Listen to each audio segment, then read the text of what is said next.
Welcome back. I'm the Watch Nerd. On this video, we're going to be talking about quality of watches, how to buy and sell watches, because I get this a lot and I get this question: what is condition? What do I look for? What is a bunch of things to look out for? And I want to make a dedicated video. This is mostly pertaining to Rolex, some of the things actually I should say, but mostly this could be for any watch.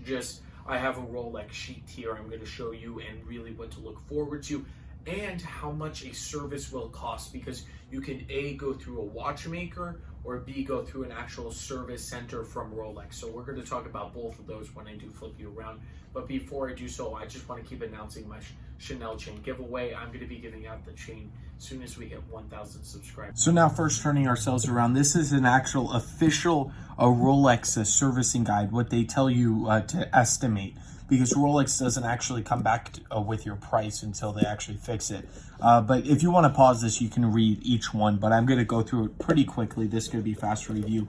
I have here a 1675 just to show you as an example for just any trading, but I want to make this as educational as possible. I want to add a little bit more education into my channel because I do like doing this for you guys. So I want to hear in the comments, do you like this type of video format, or has it helped you at all in your journey with watches? I would like to know that. But let's start off with sapphire crystal. So now it's the same with acrylic. Just make sure the glass is okay. And if it's factory glass, now you'll know there's a little bit difference, but magnifying it has to magnify everything. So that's how you know the crystal is actually not replaced. But coming down here, the winding crown. So if you feel the crown is not winding properly or something's broken inside, that could be a major problem in the future, even with servicing and with selling, because you have to get it. To me, a good seller will service their watch before selling it on.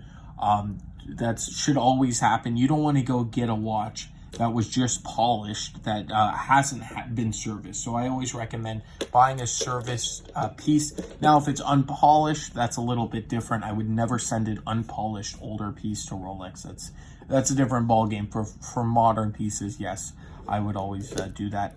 Now, bezel insert. This goes for aluminium too. This one's showing ceramic scratches. It's very few times you'll actually get scratches in ceramic, but aluminium, it happens a lot more, and you don't want a bunch of scratches on the factory aluminium. You might have to go, I wouldn't get it changed, but depending on if it's a really original or whatever the case may be, then you would have to get it service, something like that, and you don't want to get scratches. So all these things will affect the resale value if you're buying it or selling it. And this is huge, the dial in hands. If anything gets in to the actual dial, water damage, I'll put you down a little bit so you can see better here, that could destroy vintage pieces, modern pieces too. You don't want to get that, because you might have to do full service, and you might have to go send the dial into Rolex so they can actually clean it up.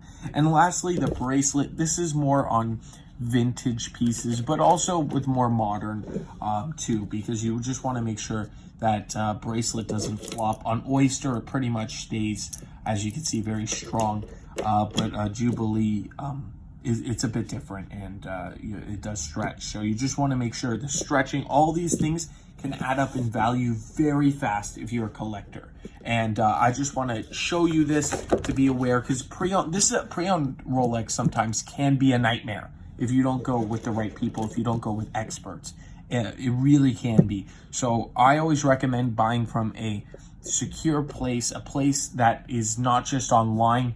I would never spend over $1,000 online for a watch. That's just my thing. I have to be in front of somebody, actually, talking to them, making sure they're a physical location, because most of the time when they're a physical location, you're not just going to move because they're not going to screw you on your watch, because it's not worth doing that. It's not worth ruining your reputation. And online, sadly, that is not the case as much, because you see all these people getting away with murder basically online with these watches, with unfactory bezels and dials not being right, full Frankenstein. Now this one, as you can see, is a very clean. I'll talk about this piece. So I'm done with the actual servicing guide here. I'm just going to talk about this particular piece because I want to tone you in a little bit. So this one was full factory service. So that's why you don't see patina on it. And the dial it's crazy. It still works, the lume, because it is a full factory dial. As you can see, I'll show you the lume. Look at that beautiful lume. And this one is a service dial. So I originally, when I did the review, I never did mention, but this dial itself has a no gold. So I'm going to zoom you in quickly, and there's no gold on it. So it's just the lume, and I really like that. I don't think Rolex will do that nowadays. I don't think they have the original dials like this. This was a little bit before early 2000s. I believe this one was a full they replaced the Bracelet too, factory service. So it's pretty cool. And that's about it. This is where I want to leave the video, because this is not a review of this. I have reviewed this on my channel, so if you want to go check back and see the review, you can. But that's where I want to leave it here. I want to thank you all for watching. I'm just curious, did this sheet actually really help you, and did this video help at all?